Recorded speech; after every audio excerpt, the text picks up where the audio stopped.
bring you up to speed here a little bit. Now remember, we were introduced to three characters last time, and those three characters were the woman, and then you had the dragon, and then you had the man-child.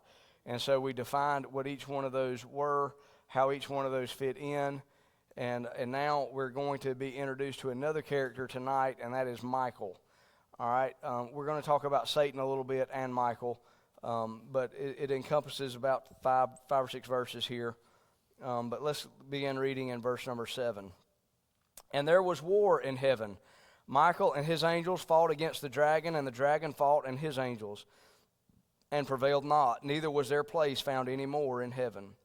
And the great dragon was cast out, that old serpent, called the devil, and Satan, which deceiveth the whole world. He was cast out into the earth, and the angels were cast out with him. And I heard a loud voice saying in heaven, Now is come salvation and strength, and the kingdom of our God, and the power of his Christ. For the accuser of our brethren is cast down, which accuseth them before our God day and night. And they overcame him by the blood of the Lamb and the word of their testimony, and they loved not their lives unto the death. Therefore rejoice, ye heavens, and ye that dwell in them. Woe to the inhabitants of the earth and of the sea, for the devil is come down unto you, having great wrath, because he knoweth that he hath but a short time.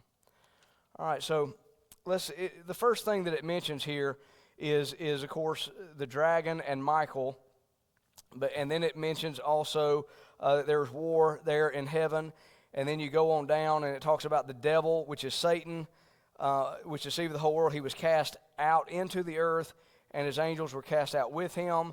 And it mentions another thing here, that he is in verse number 10, he was the accuser of the brethren is cast down, which accused them before our God day and night. Several things that we can learn just about Satan and his work even now that is ongoing. And I think it would behoove us just to kind of go over that just briefly, just a little bit. A lot of times our worldly philosophy has, the devil as the ruler of hell, or, he has this pitchfork, and man, he's ruling and reigning over the pits of hell. Well, that is not true. He is not in hell, nor has he ever been yet. He is headed there, but he's not there now. As a matter of fact, the Bible even says that he is the accuser of the brethren, and he's before the throne of God accusing the brethren. How often? It says day and night. So this is what he does, is he is actually in heaven. Now, again, we talk about the fall of Lucifer all the way back. You can read that, I think, in Ezekiel and Isaiah, the fall of Lucifer. And he lost his authority, if you would, or his place in heaven, but he did not lose his access to heaven just yet. If you remember, even back in the book of Job, you remember that when the Satan and God is having this conversation about Job, and Job is there trying to accuse Satan is there trying to accuse Job to God. And trying to, you've placed this hedge of protection about him. If you would remove that, man, he would fall. He would curse you. If you would do this, and they had that conversation. Then God allowed Satan to have his hand upon the life of Job. And so you have that, and that is still ongoing. So Satan has access, but he does not have the position that he once had, if that makes sense. But there's coming a time in this particular passage here where he is going to be cast out of heaven completely and not be able to enter back in. And I would say also that whenever people ask this question some, and we could get into it, this really wasn't part of my study, but you're talking about, people ask, are there degrees of punishment, or are there degrees of sin and things like that? And I would say there are places in the Bible that talks about certain sins being greater. Now, look, one sin is again worthy of death, right? The wages of sin is death. One sin, one breaking of the law is worthy of death. But are there a greater or more severe penalties for certain sins or other sins? And I would say probably yes. You remember when the Bible in one place it talks about if anybody that would offend one of these little ones, it would be better if he had never born, or it'd be better if he put a millstone about his neck and that kind of thing. And then, and when Jesus was standing before Pilate, he made this statement. He said, he said, I have the power to release you, and I have the power to crucify you. You got to talk to me here. And he said something to the effect of, there's no power given you except what's given from above. And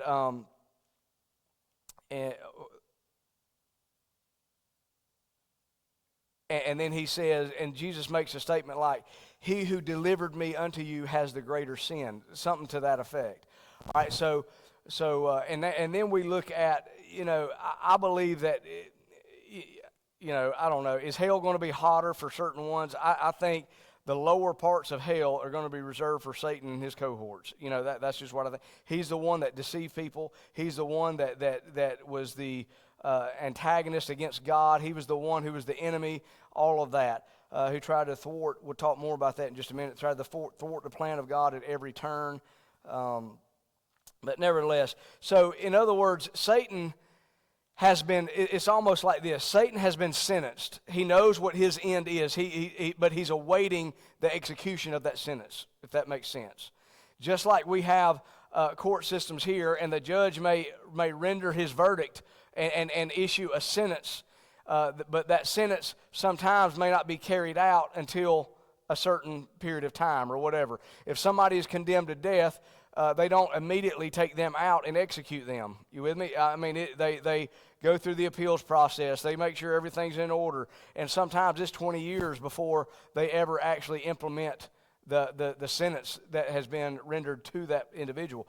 It's kind of like that with Satan. Satan knows what his verdict is. He knows that eventually he's going to be cast into the lake of fire. He knows that he is a defeated foe. But he is still at this moment the prince and the power of the air. He is still at this moment the ruler of darkness of this world. He still has some power, even though his sentence has yet to be carried out. His sentence is coming, it's going to come, but he is still free at this moment to try to thwart God's plan in this world. And so as of now, he is, again, this word deception is mentioned several times in the passage we already read, and that's what he goes about to do, to deceive. And again, his purpose is to overthrow God, to overthrow his plan, and to undermine his people and his plan for his people. The Bible, in other times, be not ignorant of his devices. So he has devices, he has schemes, he has plans to try to undermine what God is doing. He also is called the accuser of the brethren. And basically what he does is he stands before God night and day saying, Tim, do you know what Tim did today? Man, he's not worthy of your grace. He's not worthy of salvation. He's not worthy of that. And he does that over and over and over. And he's accusing, not just Tim. I'm picking on Tim tonight, but he does that for every single believer. He's accusing us night and day to God. He never stops. He's relentless. Again, he attempts to undo the work of redemption, which cannot be done. He tries to undermine the work of Christ, and if he could take somebody out of God's hands, he would. All right, so that's what he's there doing. By the way, also in verse number 7, it says, "And there was war in heaven. Michael and his angels fought against the dragon, and the dragon fought and his angels." Now remember, we've already looked at that he brought 1/3 of the angels with him in his rebellion. So 1/3 of the angels were fighting in heaven against the fallen angels. Let me say it that way. The devil and his angels fought against Michael and his angels. And so you have myriads of angels that Satan has at his disposal to assist in the trying to undermine the work of God. Again, he is called the God of this world, the prince and the power of the air. And by the way, let me just say that even now he does control world systems, whether you realize it or not. I'll show you one in the book of Daniel here in just a minute, but an example of that. But he controls religious systems. Who do you think invented cults? Who do you think invented false religions? And so he's trying to introduce something to take away from God's work. Does that make sense? To try to distract and try to deceive. That's what he does. So the religious systems, government systems. By the way, he is in charge of much of what government does. All the corruption, all the evil and wickedness that comes through government. He is behind a lot of that, and that comes with control and with power.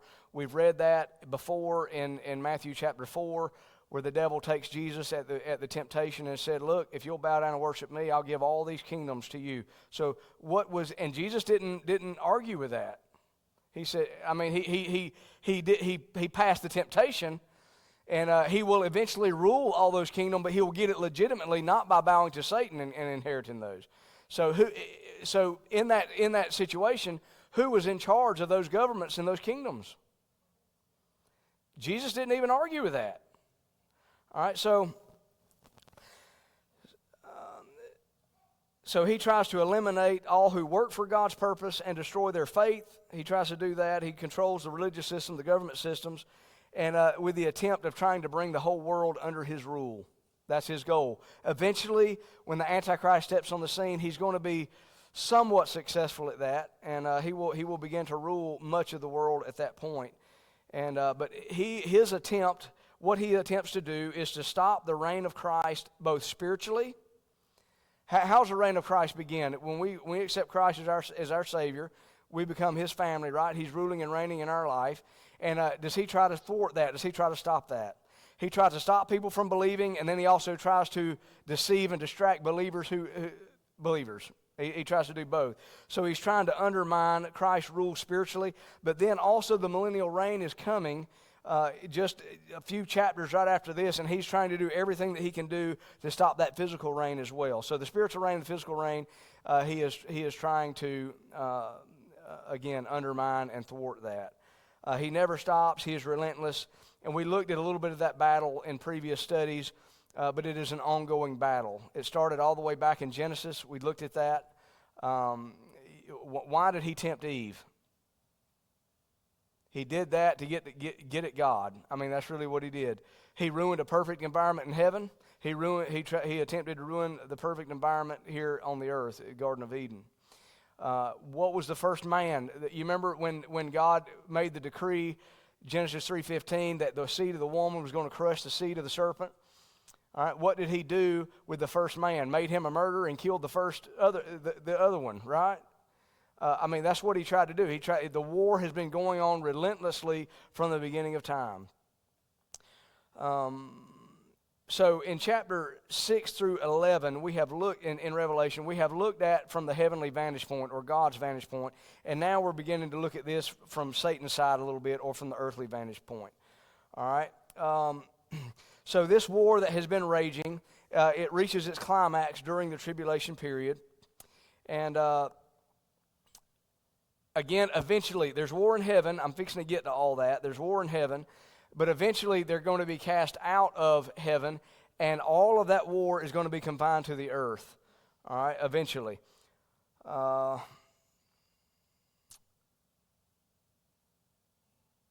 let me ask you something. In this war, who will win? Let me give you a verse. You ready? Chapter 11, verse number 15. We've already read this one. And the seventh angel sounded, and there were great voices in heaven saying, the kingdoms of this world are become the kingdoms of our Lord and of his Christ, and he shall reign forever and ever. Who wins this war? Okay. Chapter 12, verse number 17. Let's go read that. And the dragon was wroth with the woman, and went to make war with the remnant of the seed, which keep the commandment of God and have the testimony of Jesus Christ. Again, it's still raging up to this point. It's still raging, but we know who's going to win it. All right? Now, let's go and let's talk about Michael a little bit. Let's go back to verse number 7. And it says, and there was war in heaven. Michael and his angels fought against the dragon, and the dragon fought and his angels. So this again happens. Some people think that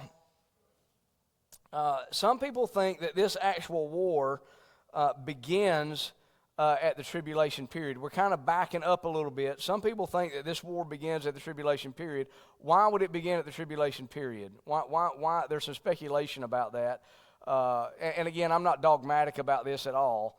But some people think, who has he been picking on? Who and his angels, the devil and his angels, who has he been picking on the whole time? Who does he pick on now?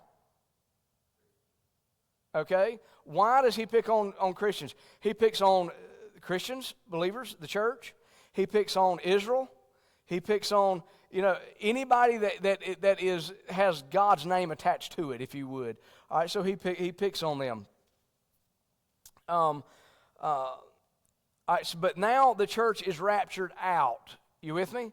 The church is raptured out, and so now there's war in heaven. So we see war breaking out in heaven. There's really nobody to war with. Everybody that's down here left behind, the vast majority are on his side anyway. They're already his children. You with me? And so now there's war in heaven. All right, and so again, Ephesians chapter 6, you can go and read some of that. It talks about some of the hierarchy of the satanic, angelic legions or whatever. It talks about spiritual wickedness in high places. It talks about, let's go look at it. Ephesians chapter 6.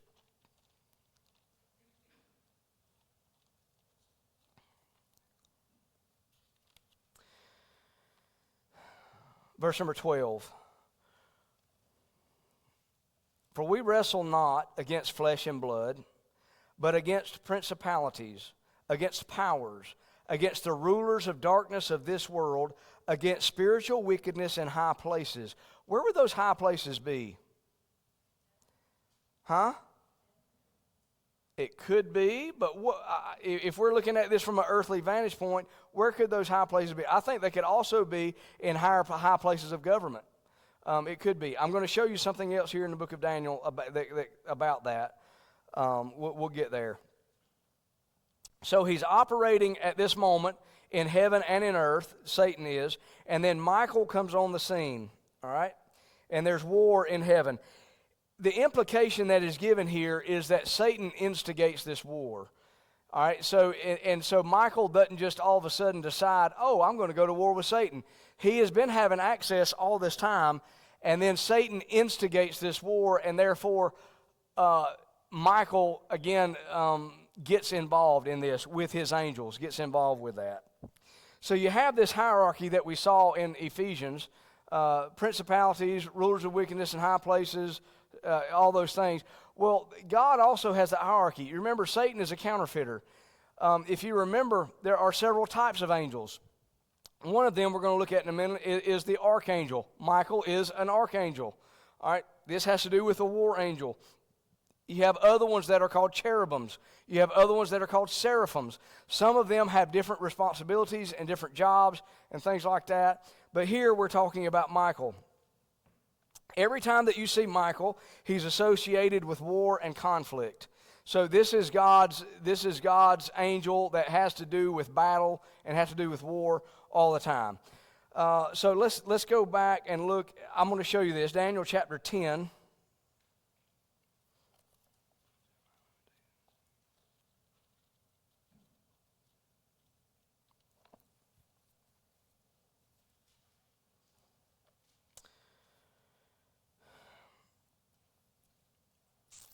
I'm going to back up just a little bit, and I'm going to start reading verse number 10. Chapter 10, verse number 10.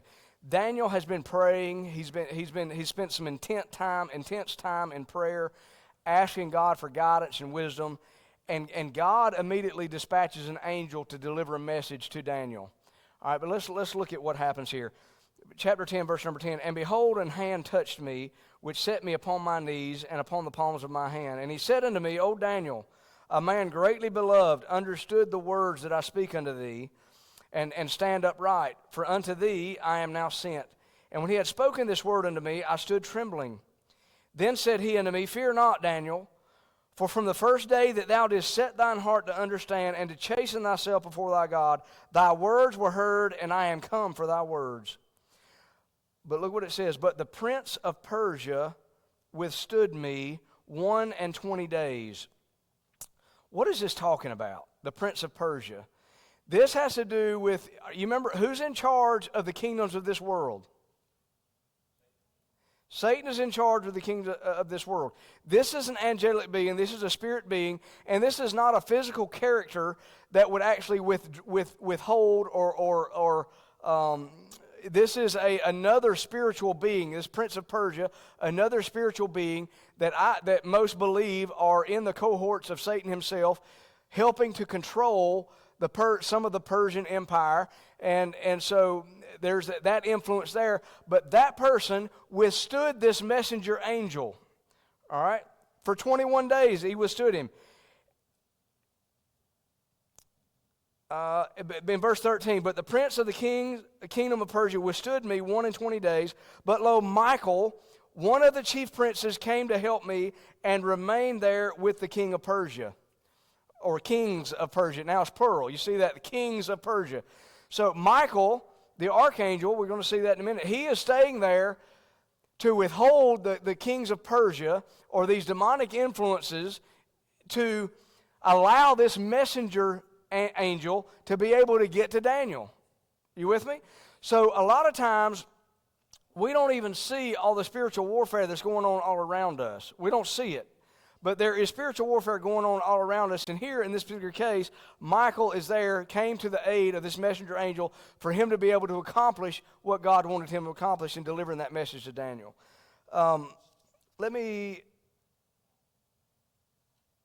All right, let's go down to Daniel chapter 12.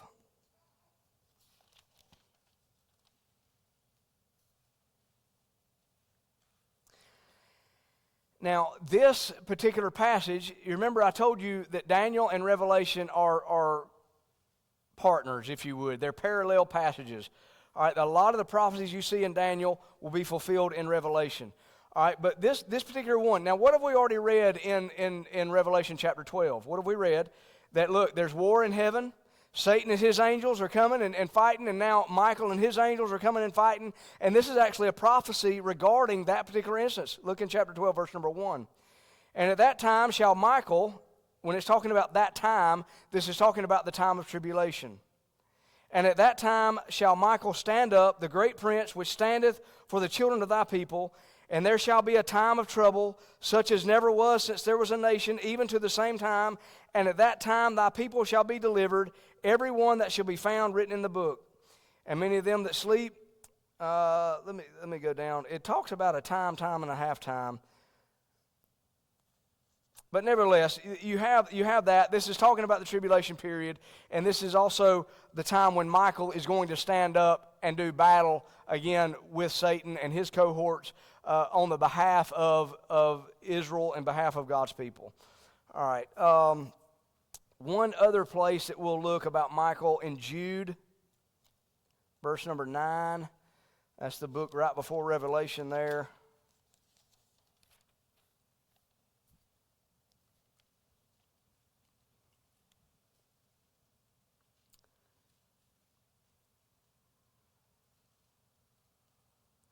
All right, everybody there?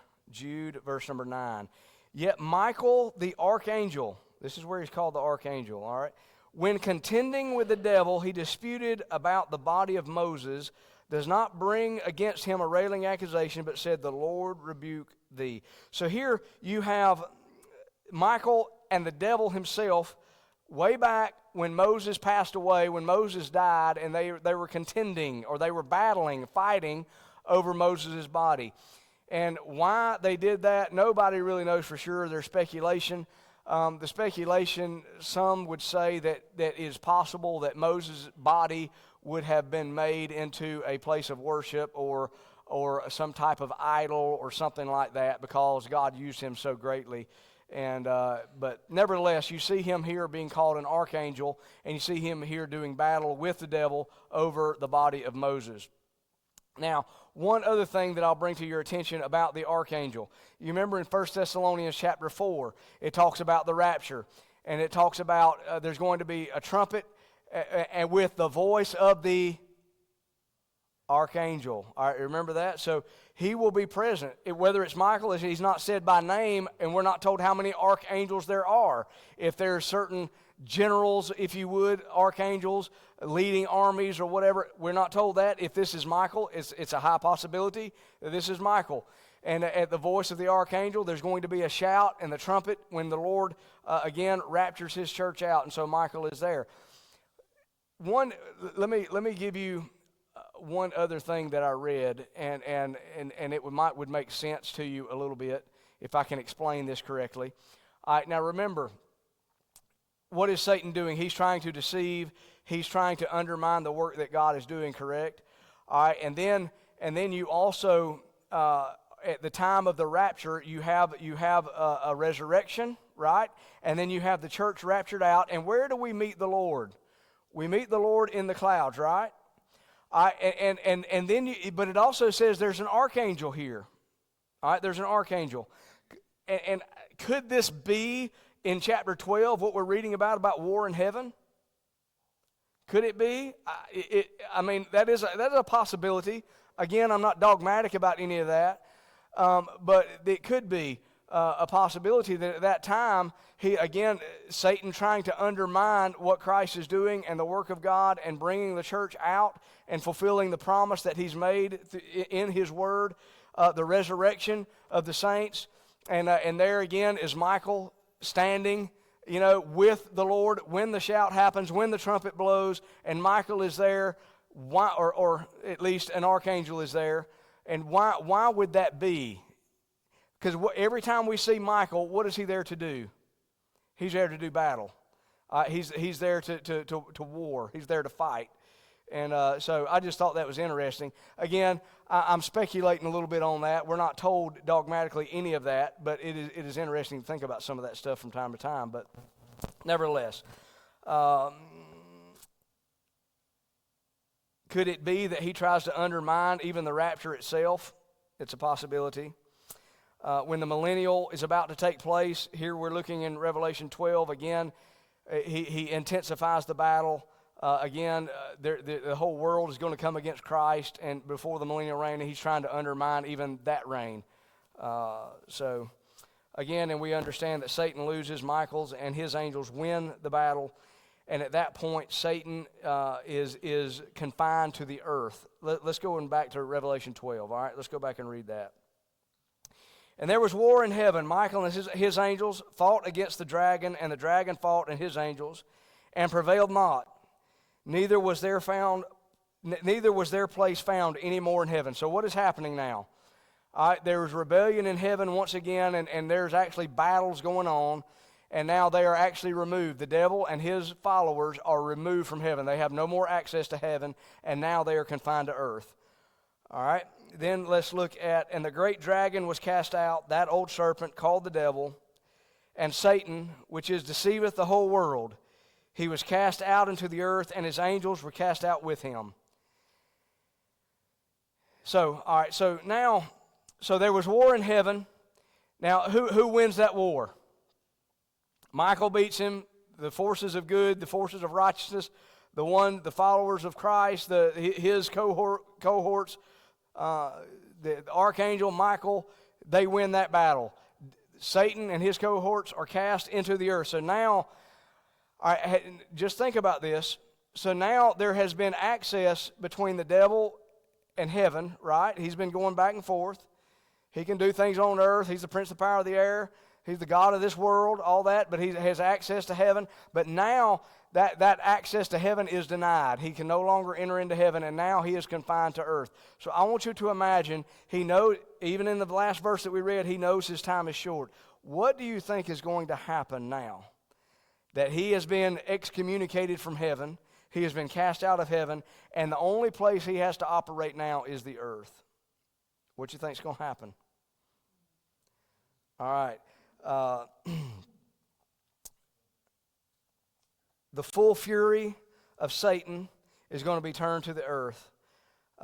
You remember, again, we're backing up a little bit, looking at this from a satanic or from Satan's vantage point. When does war begin in the tribulation period? You remember that? When does war begin? It begins all the way back in Revelation chapter 6, when the tribulation begins. That's when war starts. You remember the white horse, false peace, and then you go on those horses, on those 7 seals, and war begins right there. And so, interesting, there's just some evidence. I'm just saying that points. I can't be dogmatic about this, but that war in heaven, when does it start? I think it possibly begins at the beginning of the tribulation period, at the time of the rapture, and then they're cast out to the earth. The only place he has to do business now is the earth itself, and so the fury of all of Satan's fury, not only the wrath of God being poured out, but now all of Satan's fury as well is being taken out on the inhabitants of the earth as well. So, again, we looked at, the 7 heads and the 10 horns. And again, those are 7 kingdoms with 10 rulers within those kingdoms. And again, that accuser, the adversary, the deceiver, is cast out into the earth. And by the way, as he's cast to the earth, his tactics don't change. He is still a deceiver. And he's trying to convince people that he represents truth and right. And even now, how many times have you seen where people advocate that they're standing for truth and right, when in actuality, what they're saying is good is actually evil? And what they say is evil is actually good. I see it all the time. The media, picture frames that for us many times now. You see it over and over. And I believe he will also try to use science. Even nowadays, people holler, people say, follow the science. But how often is the science that they're using, it's just used to manipulate numbers and manipulate people and to deceive people even now? And I think he'll use that. I think he will try to use some type of logical explanations. I don't unfriend people very often. I have this guy that, and I won't call his name, but back before I was pastoring and in between pastoring and missions, and I've told you this before, I was building movie sets. You remember I've told you this before. And so there was all sorts of people there, and I was able to witness to several of them while I was there. But there was one guy in particular, and I don't know, we've worked together on several things, and I'm still friends with him on Facebook, all right? And so, man, and I'm telling you, some of the things that he comes up with in the day that we live, he is so far off base. He does not understand the truth. You understand what I'm saying? And he has bought into the deception that the media and the lies are throwing in. And he has swallowed it hook, line, and sinker. And he can't even think straight because he is so deceived. And this is the way the world is going to be. All right, you with me? And Satan is going to deceive them in that way, and they're going to follow him like they follow nobody else because they think he's telling the truth when actually he's deceiving them all along the way. So there's going to be war on earth at that point. The angels are cast down. And remember, we've already looked at a few things here. During this tribulation period, and we're nearing the end of the tribulation, so we have Satan and the angels that have come down from heaven on the earth. And then also remember, out of the bottomless pit. Remember those demonic beings were turned loose. If you remember that study we looked at. And then also the thousands times thousands were unleashed from the Euphrates River. Remember that? So we have all these demonic beings, all these fallen angels that are doing Satan's bidding, who are now running free and rampant upon the earth, making war with the fury of Satan as God's wrath is being poured out, and now Satan's fury is also escalated to a boiling point, all right, because he knows his time is short. He only has a short time, and man, he's doing everything that he can do to undermine and thwart the plan of God. But will he? No, he won't. He won't. But he's going to do everything he can do in the process of time. So, again, trying to destroy the work of God. And let me just say, at this time, the church is not here on the earth. You with me? All right, he's not here on the earth. Who is here on the earth that still bears the name of God? Israel is still here. So most of his fury and most of his wrath, I'm talking about Satan, where is he going to turn it? He's going to turn it to Israel. And he's going to try to destroy Israel with everything that he's got.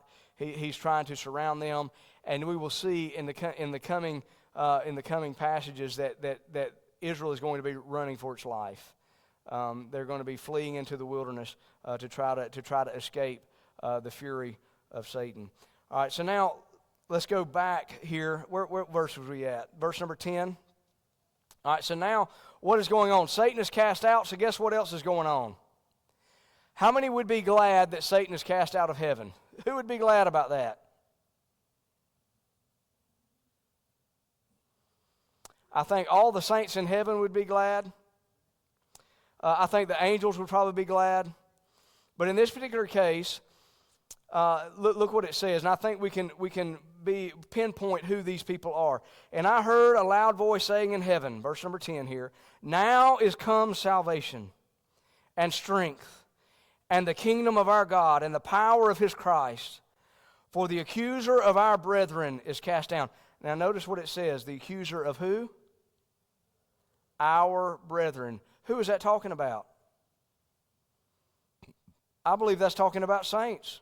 The accuser of the brethren. Who are the brethren? That's the saints. The accuser of our brethren is cast down, which accuseth them before our God day and night. So now we have praise going on in heaven. So there's been war in heaven, there's war on earth. Now there's praise going on in heaven. And they're praising because, look, there's victory in heaven. Satan has been cast out. And I believe these are believers that are praising. They're no longer being accused. Wouldn't that be something? Is that something to praise the Lord about? Satan's no longer going to accuse me to God. He's no longer going to keep bringing up my sin that's been forgiven. He's no longer going to do that. And so look, that is something to rejoice about. They're also rejoicing about salvation. Now has come salvation. So look, all that we have been looking for is coming to pass.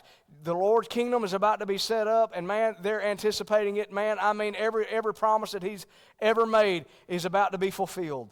And he's going to rule and reign forever, and our redemption is here. You know, I mean, Christ is going to rule and reign physically at this point. And his strength and the kingdom of our God, again, he's praising because the kingdom is coming. You remember the model prayer, thy kingdom come, thy will be done. You remember that? Well, this prayer is about to be answered. All right, his kingdom is coming to be set up physically upon this earth. Let's see here. And then let's go to verse number 11. And they overcame him, again, the ones praising here, and they overcame him. How did they overcome him? By their intellect. Is that what it says? They overcame him by their own physical strength. They overcame him because of their great, vast tools that they had created. How did they overcome him? By the blood of the Lamb and by the word of their testimony, and they loved not their lives unto the death. Again, these are the people who have been blood bought. These are the people that the word of their testimony, in other words, they give testimony to who Jesus is and what he's done for them. And then they loved not their lives unto the death. In other words, they gave their lives for Christ. It didn't matter what they had to face. Didn't matter what was going on. They lived for Christ. So these are the people that are there rejoicing. Verse number 12, and it says, therefore, because of that, rejoice, ye heavens, and ye that dwell in them. So all of heaven, they're calling for all of heaven to rejoice because, man, salvation has come. The kingdom's being set up. Satan has been cast out of heaven. He's confined to earth now. Man, we have reason to rejoice. But then it says, woe to the inhabitants of the earth and of the sea, for the devil is come down unto you, having great wrath, because he knoweth that he hath but a short time. Again, there's rejoicing in heaven, but then there's rage on earth. And we'll get deeper into that in the coming weeks. So all right. So we looked at the woman. Who was the woman? This was last week. We're rehearsing a little bit. Who is the woman? It's Israel. Who was the dragon? That's Satan. Who was the man-child? That was Jesus, all right? Now, and then we looked at Michael, all right? This is another character. And again, what does he do? He's the archangel. He's the war angel. He kicks Satan out of heaven, and now Satan is confined to the earth. And so there was war in heaven, and now there's rage and war boiling, if you would, in the earth. And again, I want to remind you that even Jesus said this. He said, that unless those days be shortened, he's talking about these days, unless those days be shortened, there is no flesh that would survive it. That's how bad this is going to be. I mean, again, there's going to be so much death that's going to be around it, they're not going to be able to bury all the bodies. I mean, that's how rampant this is going to be.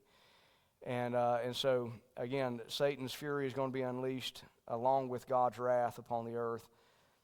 And so we'll look at the next ones next week, all right? Okay.